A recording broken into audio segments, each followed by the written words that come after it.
Hi everyone, welcome back to my channel.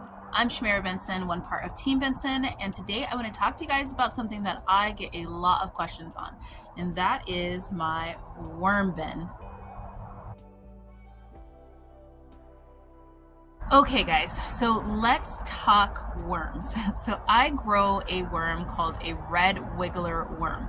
It is a composting worm, so it's not like an earthworm, and it does survive better here in our harsh Arizona climate.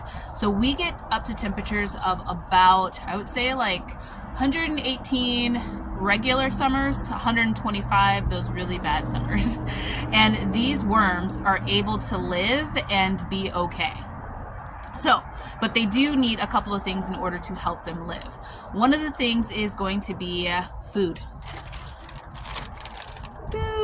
Now there is a giant list of things you can feed red wiggler worms. I'll link the AZ worm farm down below, which is where I got my red wiggler worms from, and then you can see what all you can feed them.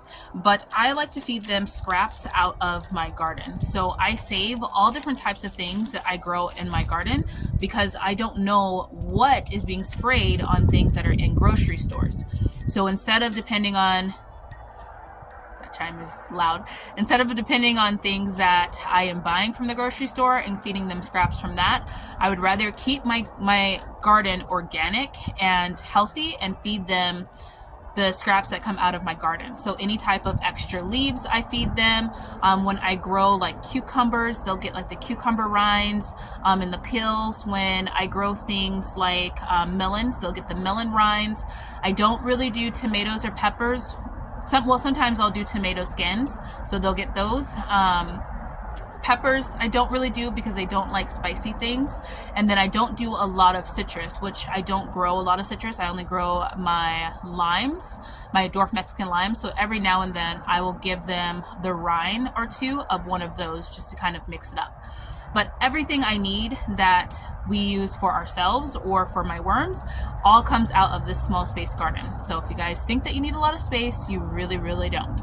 So for those of you guys that think we have a lot of bikes in the normal time, it's bike week in Arizona. So we have a lot of motorcycles.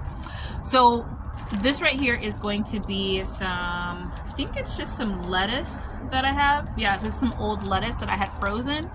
Sometimes I give it to them frozen. Sometimes this was in my fridge after I'd taken it out last night, so it thawed out. But I like to give them frozen things just because that melts and puts water into the worm bin. So all they really need to grow is food and water. I do add things like shredded paper. They do like shredded paper to eat. Any type of egg cartons. A lot of times they like to lay their eggs in like little pieces of the egg cartons, so you can add that in there too. But it's just, they're easy to kind of take care of. I'm going to take you over to my worm bin so that then you can see how I built it. Okay, so this is my main worm bin. This is where I do a lot of the I get a lot of the castings from. Like I harvest those from there. Now all it is, I have to be careful when I'm in here just because I know that there's a scorpion that lives in there right now. So I have chicken wire that was attached, as you can see, to the end of this bed. So instead of blocking off the end of this bed, I put chicken wire on it right here so that then the worms can go in and out of the big bed. So they're also able to compost inside this big area.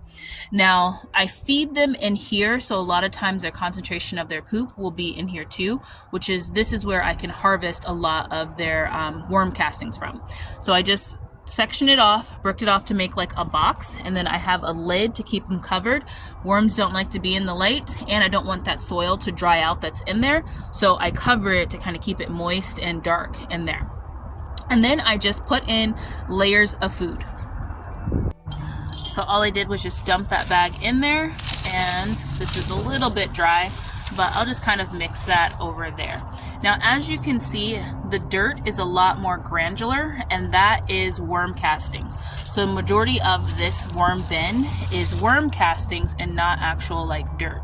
So basically it's just a bunch of worm poop. So I'm gonna cover that up just because I don't want to attract any type of anything else that will come and dig it up. This is one of the reasons why I don't like putting a ton of fruit in here, just because that encourages things to dig it up. But yeah, we'll cover it up like that, and then we'll just put the lid back over it. You guys can see this isn't like a super elaborate like setup or anything like that. I'm composting literally just at the end of my bed. I'm not putting a lot of things that would attract a lot of like things that would come and dig it up, like moles or voles or like rats or cats or anything like that. So a lot of those things just get eaten down within like the next couple of weeks, and then they get turned into worm poop. Now you can put them inside your beds, where you can just put like a lot of people use like these wire trash cans, because then they can get in, like the worms can go through and get in there. That dripped water all over me. Or you can use any other thing that you might like. Some people do PVC pipe where they drill holes in it, and then the worms can get in and out of there, and then it just gives you a concentrated area where you can feed them and then collect their worm castings. Now when you get the worm castings, which you guys will see me collect normally at the end of around May, I feed them a lot right now, that way they're making a lot of worm castings. But all I do is I just take one of those like kitty litter like sifters, and I just sift them out. Like I sift out the worm castings and separate that.